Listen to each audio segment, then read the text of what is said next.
हजारो कार्यकर्त्यांच्या उत्स्फूर्त उपस्थितीत अक्कलकोट तालुका काँग्रेसचा भव्य मेळावा संपन्न। जनतेच्या विश्वासाने प्रेरित होऊन काँग्रेस पुन्हा सत्तेच्या दिशेने, बंटी सतेज पाटील, प्रणिती शिंदे यांचा विश्वास। अक्कलकोट तालुका काँग्रेस कमिटीच्या वतीने आयोजित भव्य कार्यकर्ता मेळावा प्रियदर्शनी सांस्कृतिक भवन येथे उत्साहात पार पडला। या मेळाव्यास माजी मंत्री बंटी सतेज पाटील, खासदार प्रणिती शिंदे, खासदार विशाल पाटील यांच्यासह तालुक्यातील अनेक मान्यवरांची उपस्थिती लाभली। तालुका काँग्रेस अध्यक्ष मल्लिकार्जुन महादेवराव पाटील यांच्या नेतृत्वाखाली आणि संघटनेच्या सुयोग्य नियोजनातून आयोजित या कार्यक्रमाला हजारो कार्यकर्त्यांनी हजेरी लावली। कार्यक्रमात बोलताना मान्यवरांनी काँग्रेसने आजवर गरिबांचे अश्रू पुसण्याचे, सामाजिक न्यायाची भक्कम घडी बसवण्याचे आणि सर्वसमावेशक विकासाचे कार्य केल्याचे अधोरेखित केले। स्वाभिमानी अक्कलकोट तालुक्यातील मतदार काँग्रेस सोबत पुन्हा एकदा उभे राहतील असा ठाम विश्वास त्यांनी व्यक्त केला। कार्यकर्तेच पक्षाचे खरे आधारस्तंभ, पक्षाची खरी ताकद कार्यकर्त्यांमध्ये आहे। तेच गाव पातळीपासून दिल्लीपर्यंत पक्षाचे प्रतिनिधी असतात। काँग्रेसने स्वातंत्र्य लढ्यात देशासाठी दिलेले योगदान आणि सर्वसामान्य माणसाच्या हक्कासाठी सातत्याने केलेला संघर्ष ही कार्यकर्त्यांनी नेहमी ध्यानात ठेवावे असे आवाहनही यावेळी करण्यात आले। संघटनात्मक बळकटी, पारदर्शक प्रशासन, सर्वसमावेशक विकास आणि सामाजिक न्याय या काँग्रेसच्या मूल्यांना पुन्हा प्रस्थापित करण्यासाठी कार्यकर्त्यांनी सज्ज राहावे असेही आवाहन नेत्यांनी केले। उपस्थित मान्यवरांची मांदियाळी। यावेळी मंचावर अक्कलकोटच्या माजी नगराध्यक्षा सौ सुवर्णाताई मलगोंडा, सोलापूर जिल्हा काँग्रेसचे कार्याध्यक्ष ॲडव्होकेट नंदकुमार पवार, जिल्हा काँग्रेसचे वरिष्ठ उपाध्यक्ष अशफाक बळोरगी, माजी सभापती संजय गायकवाड, अरुण जाधव, सौ सुनीता दुपारगुडे, सातलिंग षडगार, शिवसेनेचे तालुका प्रमुख आनंद बुकानोरे, गोकुळचे संचालक प्रकाश पाटील, सुनील खवळे यांच्यासह तालुक्यातील अनेक पदाधिकारी व कार्यकर्ते उपस्थित होते। आप बोले कि हेलीकॉप्टर लेके काँग्रेसची लोक ही तळावर लागली, कितीही मोठे असले, कितीही मुख्यमंत्र्यांचे या ठिकाणी नातू असल्या, मुली असल्या आणि मोठ्या मोठ्या संस्थांचे जरी मालक असले तरी आमचे पाय जमिनीवर आहे आणि आम्हाला हेलिकॉप्टरची गरज नाहीये। आम्ही लोकांसोबत चालतो। राहुल गांधीजी कन्याकुमारी पासून काश्मीरपर्यंत लोकांसोबत चालले, घाम आणि रक्त गळत जसं राजीव गांधींनी या देशासाठी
आणि काँग्रेस पक्षाच्या विचाराशी या ठिकाणी काम केलेले सुषमा शिंदे साहेब असतील, आमचे आजोबा सुद्धा वसंतदादा पाटील सुद्धा ह्या परिसरात भरपूर यायचे.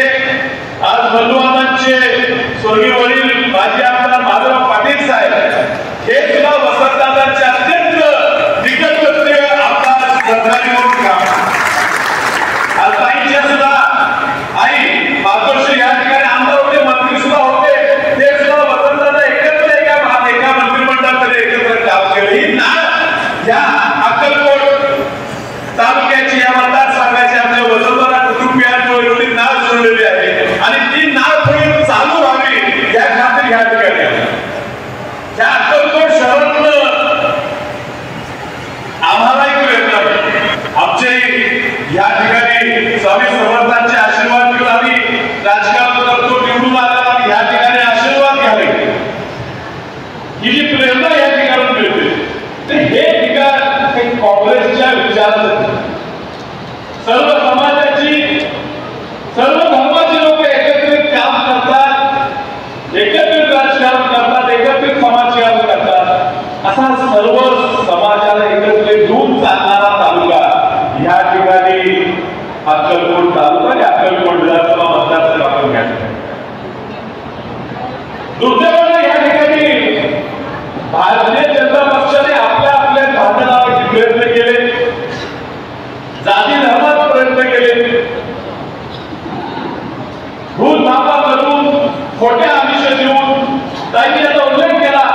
महिलांना खोट्या आमिष दिली, शेतकऱ्यांना खोटं काहीतरी सांगितलं आणि त्यांना आपल्यातली लोक थोडी लाभ केल्यामुळे या ठिकाणी सत्ता काबीज केली आणि आता फक्त हा महाराष्ट्र लुटायचं, कसा लुटायचा आणि किती लुटायचा एवढंच कार्यक्रम या ठिकाणी.